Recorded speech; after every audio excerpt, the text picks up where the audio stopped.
Hello and welcome to another instalment of History Hack. I am dead excited today because we are talking about a book. Basically, I went and stalked this author because I read this book and loved it so much I wanted to talk to him about it. Lockie, who's with us? Yeah, we've got Ben Wilson. He's written a hatful of books, well, at least a handful of books. 6 critically acclaimed. He's received the Somerset Maugham Award. We're here talking about Heyday, the dawn of the global age, but he's worked in television, broadcast on the radio. He writes regularly for the Times, Telegraph, and he's from Suffolk, or lives in Suffolk anyway, which means he's a good chap. Thank you very much for having me on. I'm delighted. This is great because Lockie's now got complete Suffolk envy because my accent slips. I apologise. Yeah. When did it slip the other day? You said something. You said a right bugger or something like that, and it came out very Suffolk. I don't know. It's usually after a couple of drinks. Yeah. Unheard of. You a couple of drinks and then podcast? Never. Only down the pub. Anyway, Heyday, Ben. I've used this book doing my royal stuff. And basically, Heyday talks about why the 1850s, sort of 1850 to 1860-ish, changed the world, basically. And today we're going to, because it's such a big book and it covers such a big span, we're going to focus more on the British side of it. But why is this decade so significant?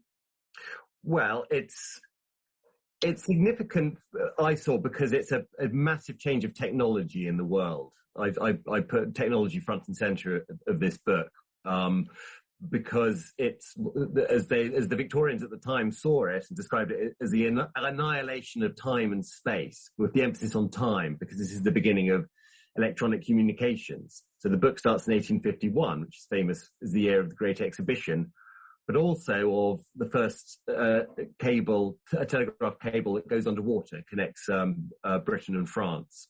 And this was the sign that the world was going to change. 1851 marked this moment of change. It was Britain at the forefront as the leader of this technology, but also the leader of a kind of idea of how Britain would reshape the world. So this is a time of immense self-confidence that Britain was going to reshape the world, not through force of arms and empire and the kind of things that we sort of see. There's this kind of utopian notion that Britain could reshape the world through free trade by knocking down the barriers to the mixing of ideas and people and goods. And that's the barriers of nature, of oceans, of traversing oceans much quicker through the power of steam and electricity, of overcoming jungles and mountain ranges, and all those kind of physical barriers that had prevented the intercourse of people, the flow of goods, the flow of capital, but also overcoming other barriers, the barriers of, as they saw it, tradition, hidebound societies, people wrapped up in superstition and ways of life that would be sort of blasted out of the way by technology. So this is a moment of Britain sort of looking back on it. Not all those things are good things, but at the time Britain saw it as its civilizing mission in the world to spread these ideas peacefully through free trade. Other people around the world had very different ideas. They saw this as aggressive, but for Britain they saw it as peaceful. And a part of a Christian mission to civilize the world and to break through into countries like China and Japan, modernize countries like India, use India as a sort of test bed for the rejuvenating moral power of modernity, the spread of electronic communications and steam power, and going over mountain ranges, connecting parts of the world that have been separated for millennia, to bring them into the global economy. And that would be the civilizing mission. So we have Britain in, I guess, pre-1851 feeling quite bad about its position in the world, feeling it was coming out of a period of famine in Ireland, of momentous political battles over the Corn Laws, and a time of kind of shrinking confidence. And then suddenly, with the introduction of technology, and sort of belting the world in these kind of communication systems and spreading people through migration to Australia, New Zealand, to America, and connecting the global economy, that Britain was suddenly at the forefront of the most advanced ideas in the world.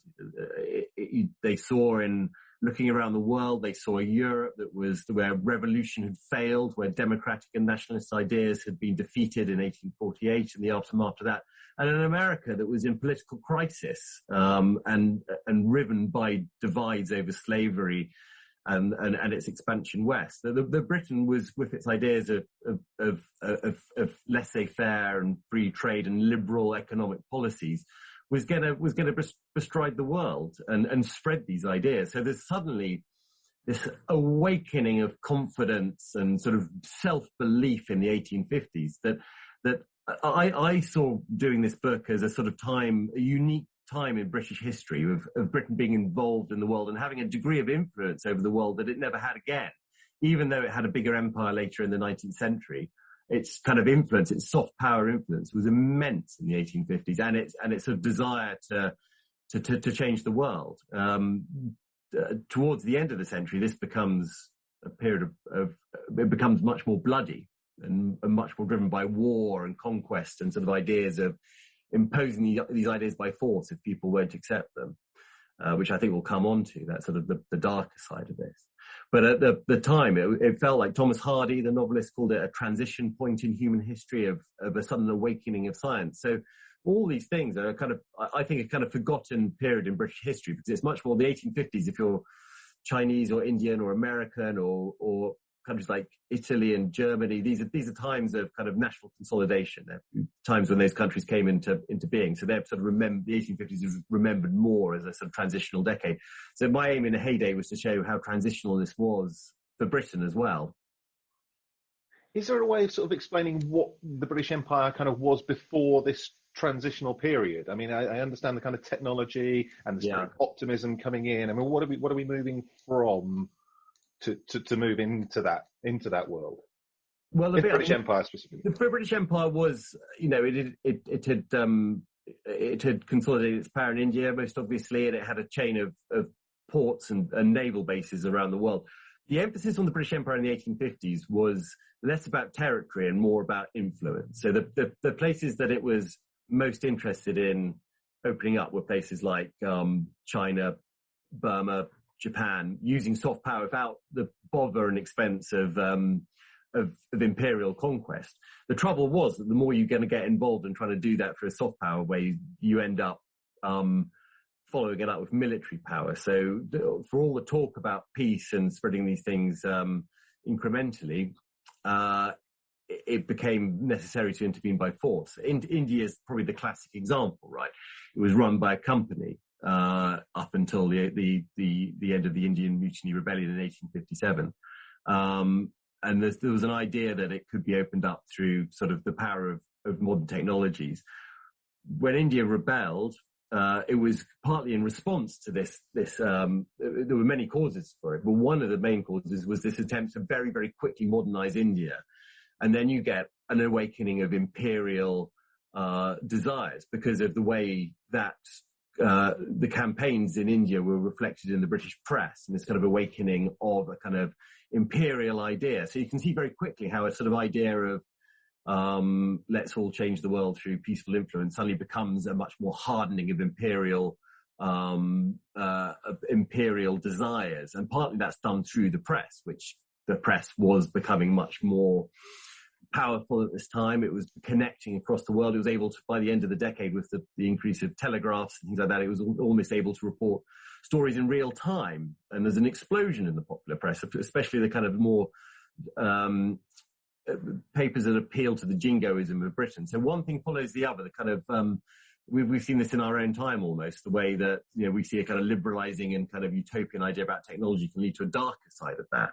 You definitely have that in the 1850s. That the technologies that are supposed to sort of enlighten and empower the world sort of become sort of tools for hardening sort of imperial ambition and bringing it into people's lives in a much more sort of visceral, tangible way. That people were able to experience news stories in a way that they never had done before, because it was so immediate and so quick in terms of getting stories to London and so vivid. So there's a big explosion in the popular press, particularly the Sunday press, that really concentrates on these kind of newly minted heroes in places like India. and Africa, and then in China and places like that, and an idea that force is the kind of necessary ingredient in extending British power, which was very different at the beginning of the 1850s, when there was an idea that the ideas would sort of organically progress. By the end of the decade, it's done at the end of a bayonet, and it's done by the other side of new technologies, which are things like the Enfield rifle, the kind of the imperial enforcer, telegraphs as an instrument of war rather than of peace, explosive shells, Colt revolvers, all these things which were part and parcel of this sort of technological revolution, make the job of empire much easier. Railways going into formerly intractable parts of land, new drugs that anti-malarial drugs and things like that open these things up. So this opening up of the world also opens up the world for imperialism and for troops to move around and peoples that have previously been able to resist the onward march of imperialism, warrior tribes around the world, indigenous peoples, people like strong countries like Japan, can't resist that sort of new force of technology of steam-powered ships and explosive artillery shells. So, this becomes a way that the whole world has opened up for much more a strengthening of empire and a defense of trade routes. Trade routes don't always come sort of organically and sort of by people sort of willing compliance. They kind of they have to be guarded by ships and military bases. So there's a sort of logic here that, what seems to be peaceful is then backed up by main force and by Britain's kind of power in the world expressed through the Royal Navy and things like that. I'm so lucky. I got to go to Telegraph Island, which is this period, isn't it? So it's this tiny little island. You have to catch a flight from Muscat for half an hour to the middle of nowhere and then go round on a boat, which takes forever. And it's where the saying round the bend comes from, because you literally sail around this bend on the Musandam Peninsula to this tiny little island, and there's the ruins of a British telegraph station which relayed the signal from London to Bombay, that was only in action for about 5 years. But literally it was so in the middle of nowhere that the guys went loopy because there was nothing. I mean, it's beautiful, but there is nothing there. You literally swimming, great. Fish, great. That's it. Nothing else. Yeah. I think it's a real example of how we really did get everywhere in that period. We did. And one of the things, to go back to the idea of empire as well and those kind of outposts, what I found interesting in this book was, in terms of Britain's interest, they weren't necessarily places that they were going to conquer. So places like Nicaragua became important, or the Caucasus as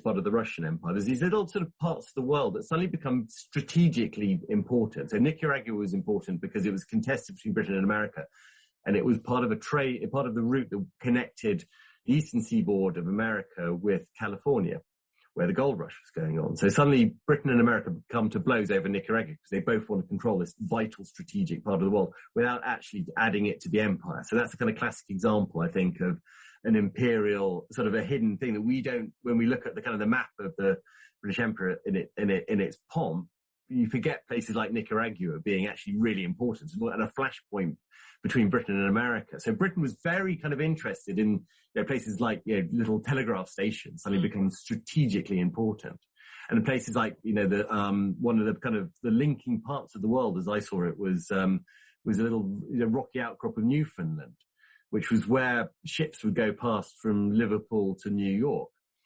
And they would drop off canisters of news in the water, so they could be telegraphed from this kind of barren, rocky part of Newfoundland, which had no kind of strategic interest before, apart from the fishermen who lived there. Suddenly, this becomes one of the linking parts of the world. So you'd find news stories saying St. John's, Newfoundland, meaning that was up-to-date knowledge, that you could bridge these gaps by dropping off news in canisters. So it develops this kind of, sort of place of critical importance, a kind of link in the world that you can move news faster. And people were really interested in this kind of abridgment of time, that you could get the news sort of fresh. So the news would be chucked off ships and canisters off Ireland. So they could be raced back by quick steamers and then telegraphed from the sort of, remote telegraph stations in Ireland, would get to London super quick, and people would fight to get the news and invest vast amounts of money in it, including Julius Reuter, who was the man who was kind of seen as the master of time. His skill, he built his fortune on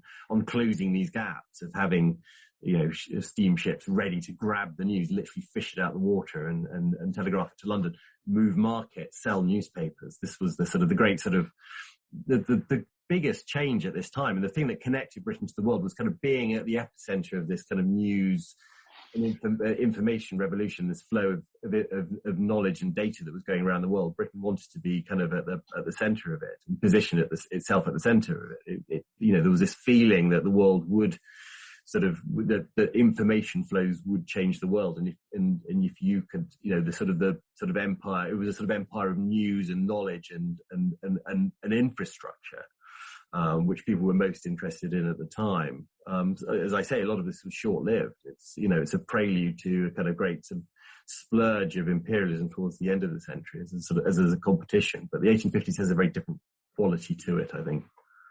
Just at the head of it all, just because this is my wheelhouse, royal family's image has overgone. The 1850s is this whole period of we going from Queen Victoria's loony uncles and everyone going, what's the point, to this domesticity and the 9 children and Prince Albert trying to paint the royal family as a sort of example for other families. Like, we all know what was going on in the background, much like today. But he definitely, their image gets a massive overhaul at this period, doesn't it? Yeah, it does. And it's a relative, the reason we forget about it in a way is exactly for that reason. It was quite a domestic time. It was a period of sort of relative political tranquility in Britain. Domestically, Britain was very involved in the rest of the world. So a lot of the kind of political storms of the 1840s give way to a sort of, a calmer period in Britain and a time of increasing prosperity. And I think definitely the royal family's probably at the heart of cultivating that image of Britain being a very serene and peaceful place that doesn't have the storms and controversies of other countries. I mean, if you look at around the world, what's happening in France, you have the rise of Napoleon III. You have a greater authoritarianism in other monarchies and countries, in Russia, around the world. But Britain, the royal family seemed to signify this kind of sort of, this image that Britain was cultivating of itself as a country that had cracked a lot of the problems. It hadn't been lured into democracy. It hadn't been lured towards tyranny. It sort of, the British. No, Nicholas I going crazy at the helm. Yeah, exactly. This was, it was sort of, it was creating this illusion. It was creating a kind of, a sort of template that it could export around the world. It was consciously trying to do that, to export a kind of British way of life. We're definitely with Victoria at the head of that, and the sort of, idealized domesticity was important.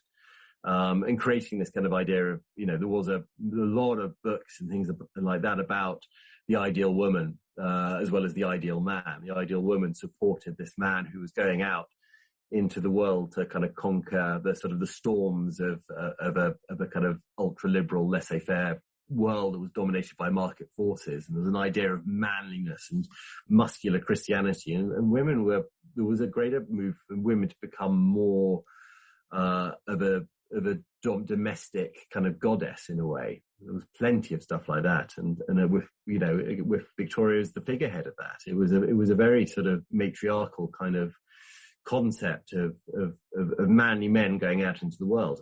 This is a time when the beard becomes popular. This was a time when the middle classes were taking a greater stake in empire, and in a time of kind of aristocratic mismanagement during the Crimean War.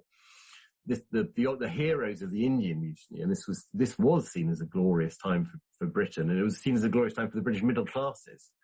And a lot of the heroes of the Indian Mutiny rebellion on the British side were middle class men who sported beards, and that became the kind of symbol of manliness. This is also the decade of Samuel Smiles' self-help.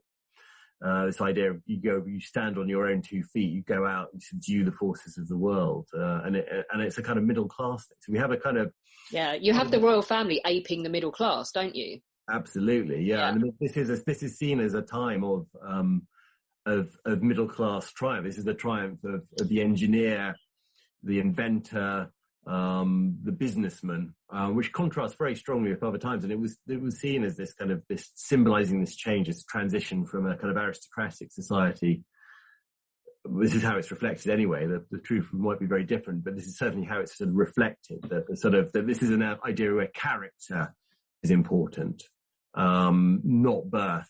That your manly or womanly character determines who you are in the world, not your birth. And that's because this is a kind of entrepreneurial society, entrepreneurial in the sense of inventing stuff and prospering, but also entrepreneurial in the sense that people were going and settling abroad, and people were seeking their fortunes in places like the goldfields of Australia, or in a more kind of agrarian society like New Zealand, and exporting this idea of British character in societies that weren't dominated by the aristocracy. So there's a sort of valorization of that kind of frontier society, men with beards, men who kind of went out and subdued the wilderness as they saw it, and sort of cultivated land that made fertile land that had been sort of neglected for millennia. The huge ecological damage comes in the train of this, of course, but this was the ethos of the time. This was the ethos of that mid-Victorian point, which was a go out there, the world is yours to conquer, and that's a kind of entrepreneurial kind of thing that everyone sort of held in their destiny. Their future, if you wanted to go and do that, if you wanted to go and start again in New Zealand, this was like a blank canvas. As long as you kind of went and kind of created a better version of Britain that wasn't so cluttered with the kind of the relics of history and sort of entrenched privilege abroad. All this is fantasy to a certain extent, but it was very much the character of the time to extol those virtues. So that's why it's fascinating. It's this sort of whole world opens up for people kind of outside Britain, and it's almost like a sort of redemption. Britain had become crowded and industrial and messy. But here was a time, New Zealand, British virtues would be planted there and flourish, or in Canada. This is what I mean about Britain's kind of influencing the world. This is about Britain in the world, and a relatively sort of tranquil time in Britain, that it could sort of fundamentally change other places and change itself. That there's a sort of bounce back from empire, from this kind of informal empire, from this sort of settler frontier society, that it would kind of rejuvenate Britain as well at the same time. As I say, a lot of these ideas were quite short-lived, but that's why I call it Heyday, because it was they was seen as a heyday. It was seen as this kind of time of kind of awakening, and rejuvenation in all kinds of different ways after times of economic dislocation and political strife. This was a sort of a time where Britain was going to sort of take off and change the world, and Britain was very, very active all around the world.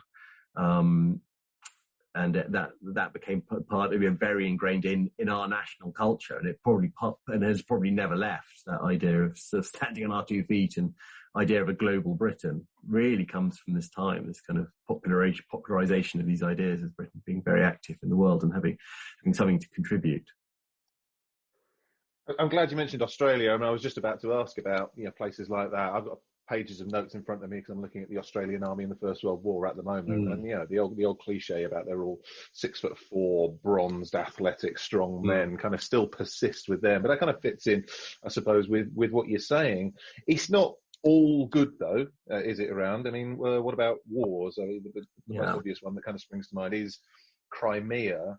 I mean, is this the end of an era in terms of warfare and the beginning of a new one? I mean, because the American Civil War, which kind of follows this decade, we're seeing the beginning of an industrialized warfare. Absolutely. The telegraph becomes, very quickly goes from being a symbol of peace to an instrument of war. The telegraph was bitterly resented in India from a British point of view, from a very busybody kind of reformist thing on the part of the British governors of India, that they saw, that India could be modernized very quickly and transformed. For people in India, things like the telegraph were signs of oppression, because they were oppressive. They commanded troop movements. They consolidated power in a radical way. The ability, railways and telegraphs consolidated power so sort of fundamentally that they were the first things that were attacked during the Indian Mutiny. The thing about the Crimean War was that Britain saw it sort of, again, a sort of busybody thing of clearing up the world and making it a better place for trade. was one of the barriers to that was the Russian Empire, which was seen as hopelessly backward and standing in the way and a threat to the British Empire.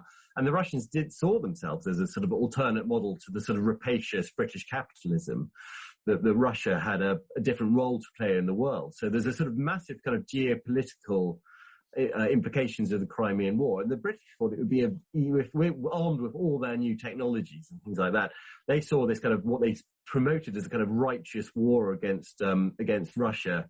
Didn't turn out. It got ground down, didn't it, outside Sebastopol?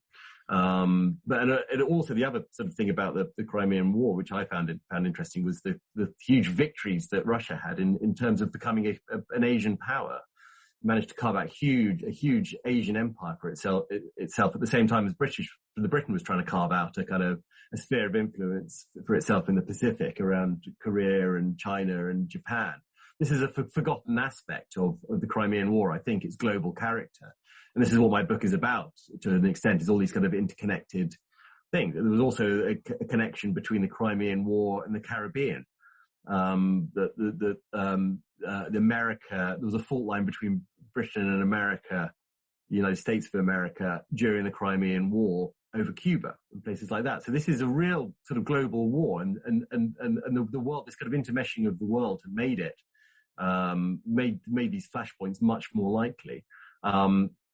But yes, you're right. This is a time of war. The kind of utopian sort of idea about peace that sort of is manifest at the beginning of the 1850s very quickly becomes a time of kind of near constant war, as Britain is sort of dragged into wars and conflicts and spats in the Crimea, in India, in China. And sort of proxy wars with the United States. In the 1850s alone, there were three very close calls of wars with America. That Britain was beginning to throw its power around. As much as it talked about peace, there was a huge kind of upsurge in jingoism, and the eventual sort of suppressing of the Indian Mutiny Rebellion awakes this kind of demon in the British kind of public opinion that it can use its force and its power. That its victory over the kind of the insurgents in India was partly due to technology. It was partly due to a much, sophisticated use of telegraphs to direct troops around as Britain consolidated its forces, use of railways and use of exploding shells and weapons. So the victory over the Indian insurgents automatically leads to a war in China. And then a military kind of intimidation of Japan, that by kind of this imperial project could then be exported around Asia. So there's all these kind of little, these kind of consequences that sort of bounce, sort of cannonball off each other. That all these kind of things, Crimean War, Britain's attitude to America, to South America, the Caribbean, all kind of interrelate. And the Crimean War, the strides that Russia makes in Asia. And in Central Asia and in China, forces the British to then accelerate its kind of invasions of China, to coerce them into becoming part of the British world.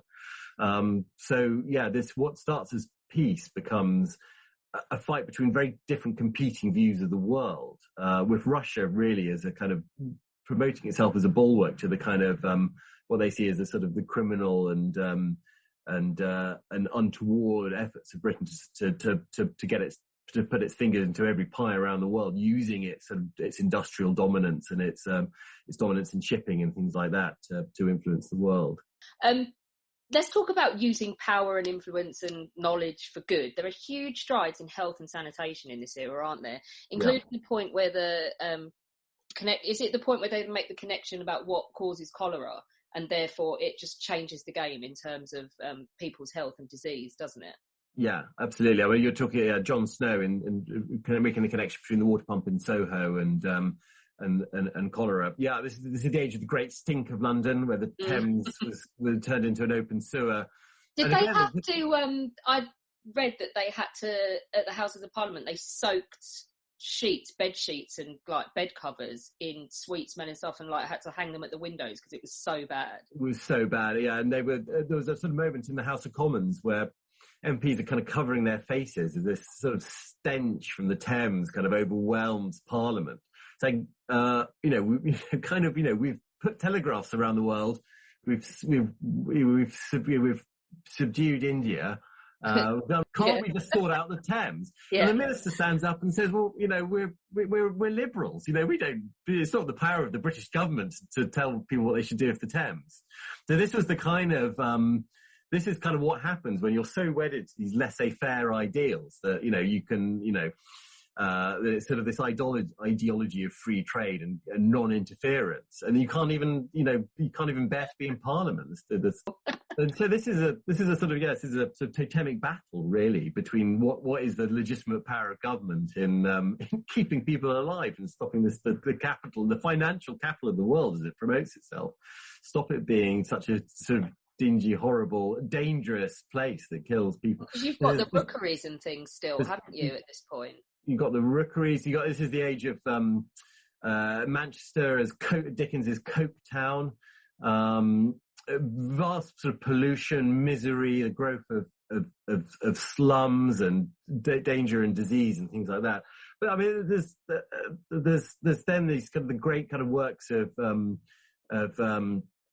public sanitation becomes a huge issue in not only in Britain but in around the world. There's a great story of the raising of Chicago, which was literally jacked up, a building at a time, to fit sewage pipes underneath. So the whole city was raised up by thousands of hand jacks, and sort of hotels and whole blocks would be risen up to put pipes underneath. This is the age of the Haussmannisation of Paris as well.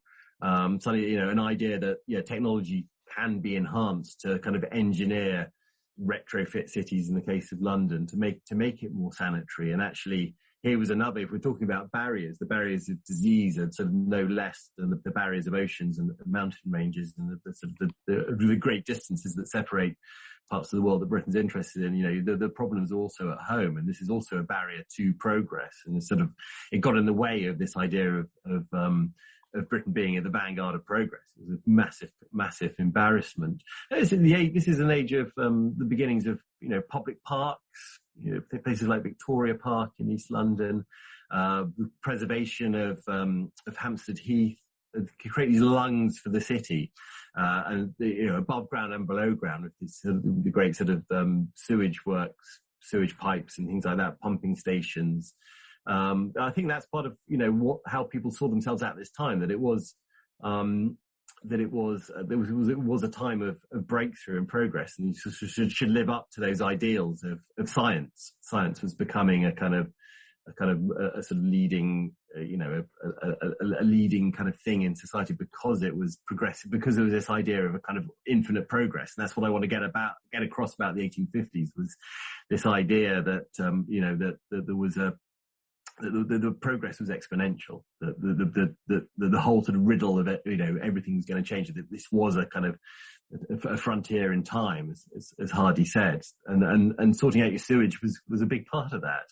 And indeed, this very, very fast industrialization that was going on, and not only in Britain but everywhere else. The kind of the growth of global trade was fueling the growth of big cities, and that they had to be dealt with before they became too big and grew too fast, like a Manchester or Chicago, which was growing at a phenomenal rate and immiserating the people that lived there and causing these horrendous infant mortality, very, very low life expectancy. And so a place like Manchester, it was only about 26 compared to 40 in the countryside. So yeah, it was very obvious, and very high. It was sort of a high level of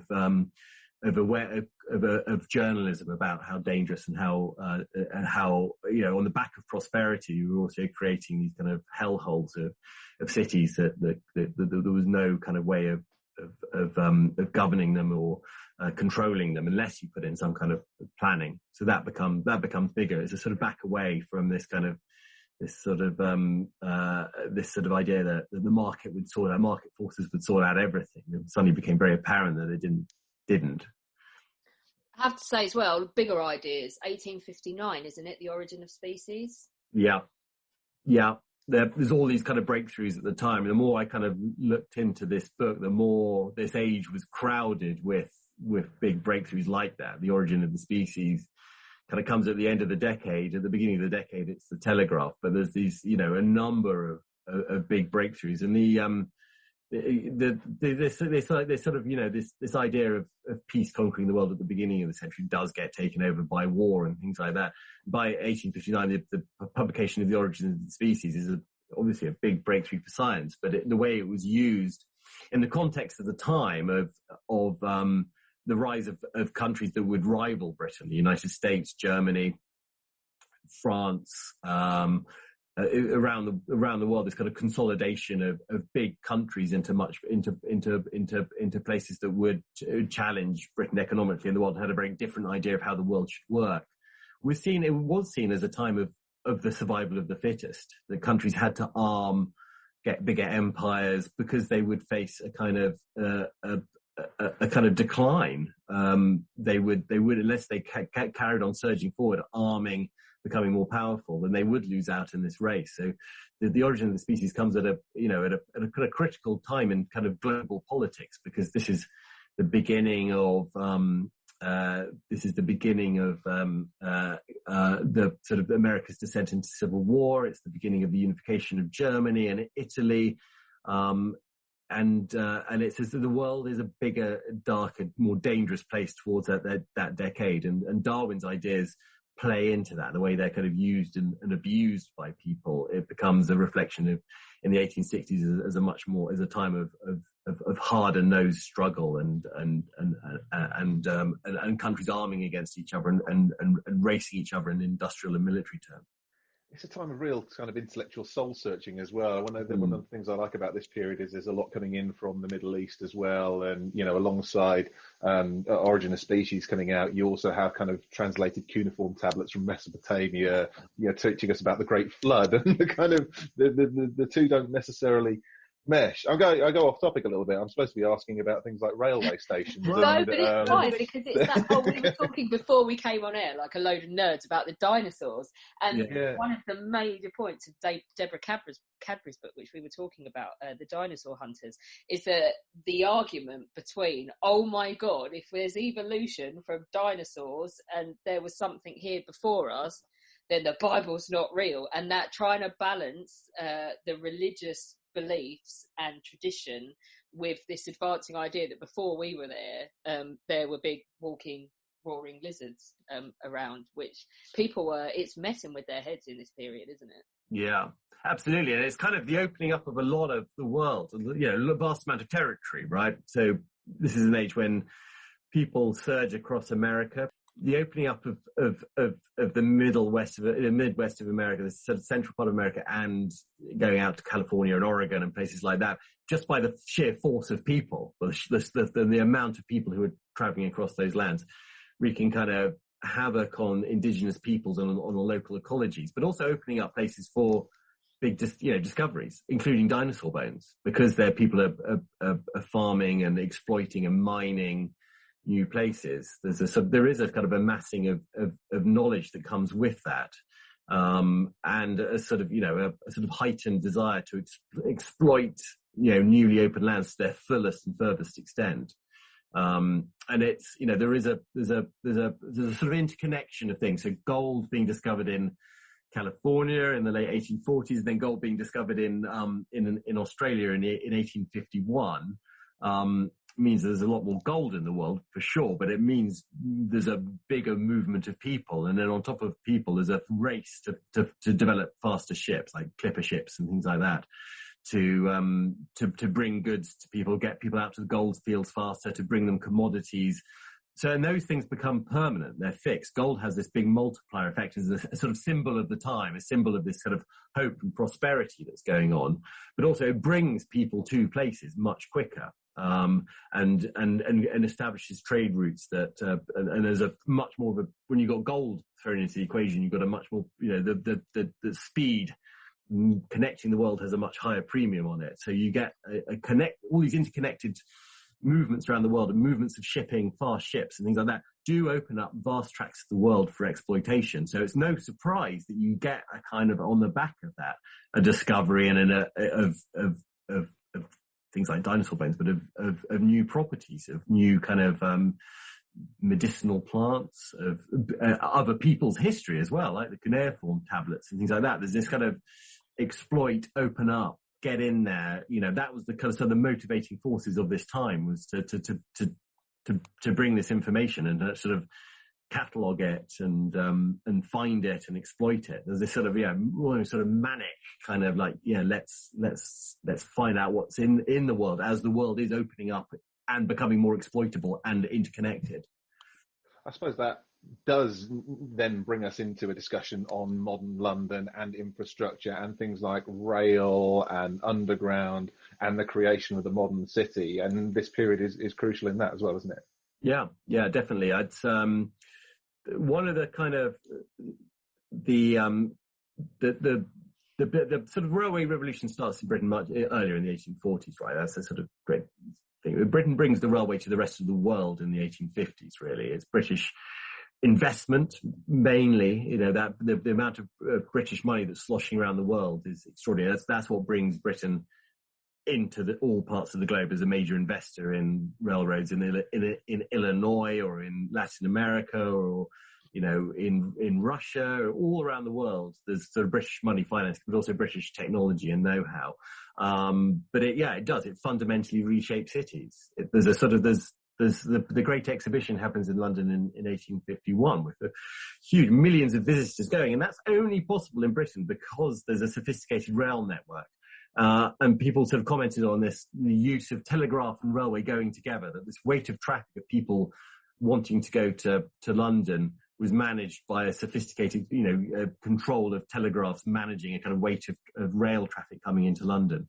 And then you begin to get the first underground stations in the 1860s in London. So there's the ideas going round for the underground in the 50s are batshit though, aren't they? One of them was like an elevated railway system, completely enclosed but see-through, so that you could ride around from how like Canary Wharf, you ride into the complex on the rail, don't you? It was going to be like that all over London, beautiful, glass enclosed. God knows what it was going to cost. It sounds like the DLR. Yeah, pretty much a large scale DLR with big steam trains, and I have no idea what that in itself, as far as costing that. That in itself gets to the heart of the 1850s, because people thought anything was possible. I mean, this is a time of huge technology was going to reshape. You would have those glass tunnels sort of conveying people through London. That was confidence was the main thing. As much as we talk about gold and telegraphs, all those things add together and create this kind of buoyant atmosphere that all problems can be solved. We can have these fantastic cities. We can do this. So a lot of things don't come off. But people were investing lots of money in very kind of out there schemes. I mean, the telegraph connecting Britain and America, which was a huge deal, connecting money markets and commodity markets across the Atlantic, would have been huge. And there's vast amounts of money that are just thrown at this table when no one knows how it works or how it's feasible. And they just go and do it, and I think that's what marks out the 1850s from a lot of the other parts of the 19th century, was just sheer enthusiasm and belief that people could do anything. I think you've mentioned it a couple of times. The one thing that epitomizes this belief and this confidence and this exuberance of this decade is the Great Exhibition. For people who don't know, what was it and what did it look like? I mean, it must have been incredible to be there. Yeah, it was. And that kind of inaugurates this age in a way, because it was a way of it started out because Britain was feeling pretty bad about itself and wanted to showcase some of its technologies before, try and find a market in the world. But in the end, it becomes a sort of jamboree, a kind of celebration of the opening up of the globe with Britain at its head, symbolizing that. These great glass structures that were erected above the great elm trees in Hyde Park, and an invitation to people from around the world to come and demonstrate, to display their wares, their technologies, and put them alongside each other. So it became, in the end, what they called a festival of free trade. If you bring everything together, you create competition, you create imitation, you create collaboration, that people would see and learn and learn from each other. It's a sort of, it was sort of physically bringing together, as they saw it, all the good things of the world and putting them next to each other. And it was a kind of gorgeous display of machines that moved, clocks, fabrics from around the world, new inventions, toys, sort of rammed, wasn't it? And it was rammed every day. Rammed with people, and it was this that really kind of in Britain changed the mood, because it did come out of a time of great sort of depression and national soul searching. And suddenly, it's like the London Olympics in 2012, but something that was seen as being, might be quite embarrassing, suddenly becomes this enormous triumph that no one was suspecting. And it has this publicity around the world. People come and crowd in and see how the world's changing and what the rest of the world looks like. It's kind of, not where it's heavily curated, obviously, but it showed this kind of world that was there to be exploited. And the range of stuff there, hundreds of thousands of different exhibits, from lumps of rock and ore to the latest machines and inventions. Visited. I wish I'd seen the dinosaurs. And the dinosaurs were, yeah, they were later. And when they moved the site, the glass things to Sydenham, and there was this great sort of dinosaur theme park that attracted. But we'd look at them now and they'd look ridiculous because they didn't actually know what dinosaurs look like. But I'd love to see them.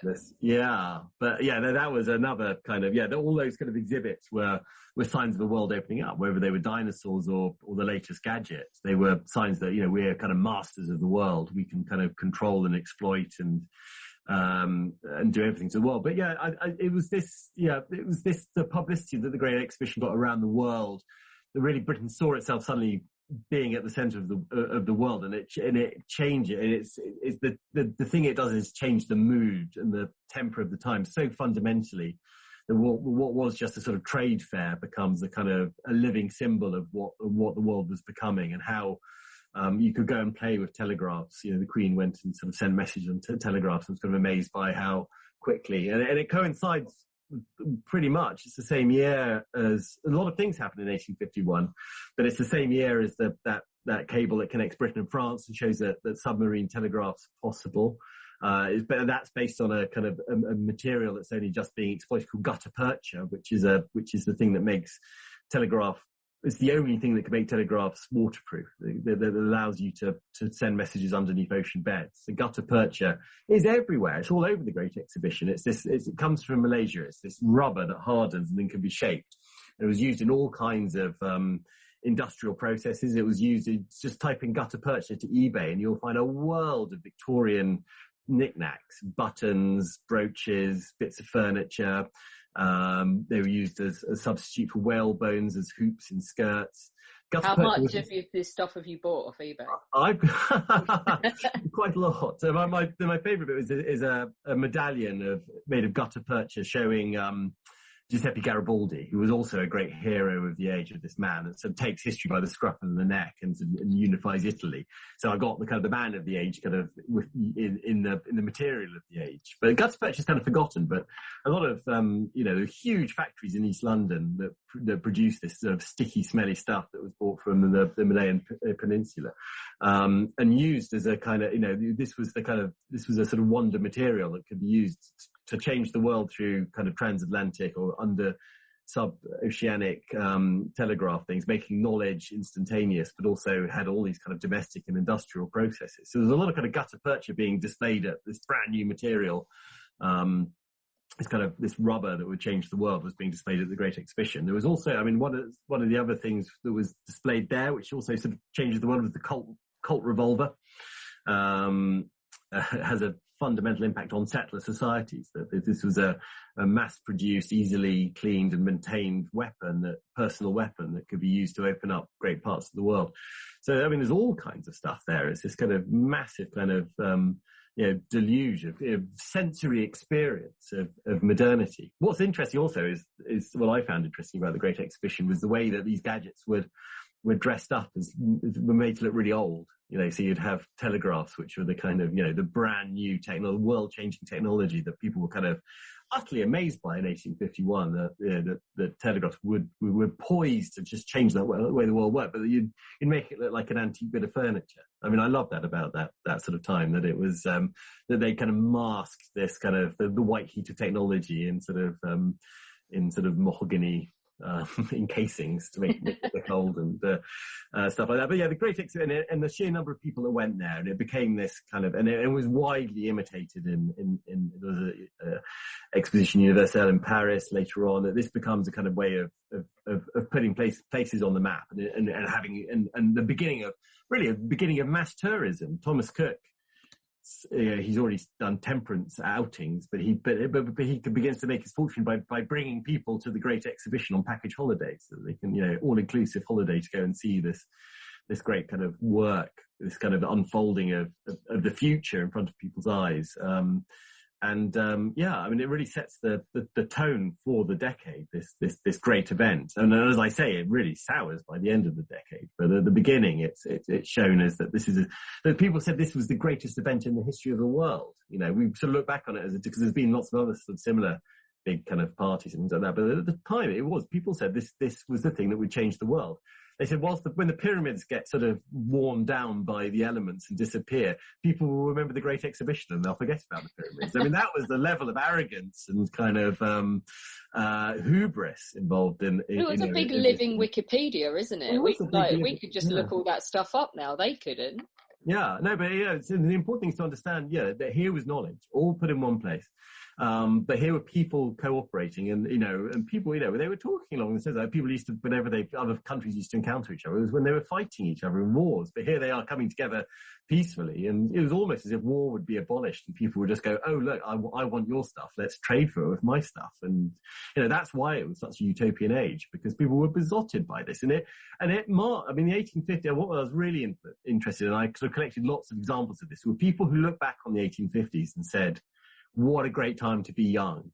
This was the most exciting decade of the 19th century. And people who hadn't been born there or were very young there regretted not being part of these adventures, the sense of imminent change and possibility and the ability to travel around the world and see lots of things for the first times.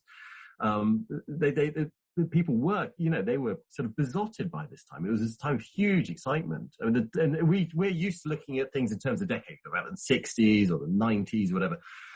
As far as I can tell, the 1850s were the first time when people would look back at a block of 10 years and gave it an identity. And that's why I was quite interested in it. So at the end of the decade, the Times looks back to the Great Exhibition from 1860 and says, no time has the world changed faster. No times have more parts of the world and places been opened up.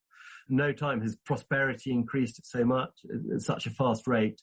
And if you're sort of white, male and British, the world was at your feet, and there's this tremendous opportunities that people had. So it was no wonder that there was such a sort of excitement. But it gets, a lot of that memories of that kind of sense of the 1850s being so fundamental for Britain do get buried, because they're sort of sandwiched between sort of times of more sort of tumult of the kind of the great events of the 1860s, or the sort of the imperial wars and dramas and political upheavals. I think what's interesting though as well is, like, you can have the entire world is your oyster if you're white, male and British, but also if you're dirt poor, there's suddenly hope and an out. You could go to Australia, you could go to America. There's suddenly, like you say, the world, it doesn't matter what level of society you're at, there was reason to be excited in this. There was reason, whether it was an illusion or not. There was a sort of sense. There were lots of stories about people going to California or Melbourne in search of gold and becoming rich, and the sort of people were kind of alarmed by the world turned on its head in places like Australia, where very poor people or former convicts were sort of riding around in carriages and sort of surrounded by, covered in bling, and shouting at sort of richer people who hadn't quite sort of made it so good that, they were the masters now and they would be their servants. And there were lots of stories about Oxford and Cambridge graduates going out to make their money and ending up as servants to sort of, rich people. A lot of this, this is not to forget the kind of the misery of the slums of the industrializing cities and the impossibility of getting out.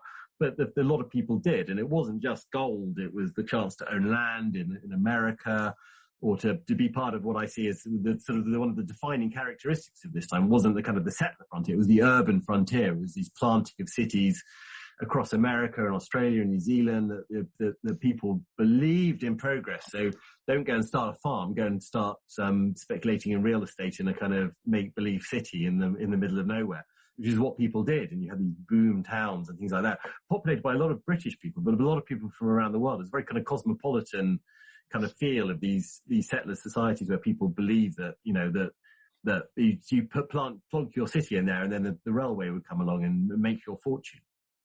A lot of it ended in complete and utter disaster. But there was this idea that potentially, fortunes were to be made around the world, and people who were sort of lucky enough or had the kind of ability to pay for a ticket to get out often did very well. But a lot of people did very badly, because this was a time of Islamification of a lot of cities and sort of misery. But the hope was there. Certainly, this was a really, really hopeful time. Hopeful, yes, and Britain at the centre of the world, masters of technology, possibly not masters of the universe, though. And there's an event in 1859 which messes around with that technology and indeed the Earth's magnetic field. And if it happened today, it could be quite catastrophic and extremely expensive. What was that? We better hope we don't have one now. Yes. So in 1859, there was suddenly the telegraph started spouting gibberish, and fire came out of them. And they disconnected the telegraphs from their batteries, but they carried on working. But this was the result of an enormous sequence of solar flares on the sun that introduced the sun's magnetic field into Britain. So magnetism could cause the telegraphs to carry on working. No one really understood what was happening. People were very terrified by it. The aurora borealis, the northern lights, and the southern lights cover most of the world. It could be seen as far south as Hawaii, apparently, and down in the Caribbean. So the world was kind of deluged in this kind of incredible northern lights and this kind of electrical storm that was going on. If that happened now, that we would have terrible consequences. This was at a time when telegraphs were still in their infancy, so it didn't have such a dramatic consequence. But it was enough to show that, as much as people believed that they had mastered the elements, mastered the world, that there were greater forces outside there. And then also this sort of marked the kind of what I talked about, the souring of this immense utopianism. There were this sort of the idea that exponential progress and people going and making their fortunes was ruined by a series of financial shocks, this sort of over investment in property bubbles, the collapse of confidence, things like that, and a much more dangerous international situation of wars breaking out, and more horrific wars because of this technology.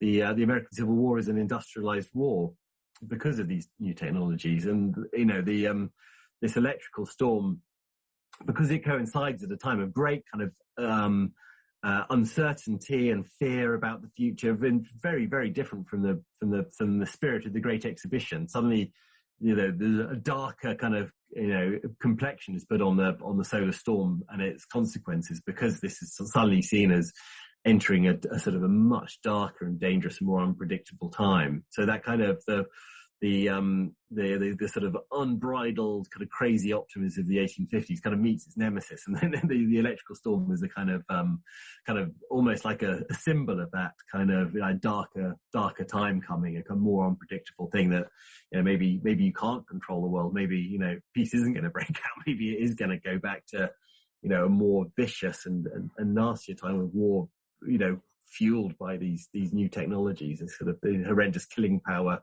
and command and control of modern warfare that comes on the back of this kind of upsurge in technology. Like, world-changing technologies become instruments of war, as they always do.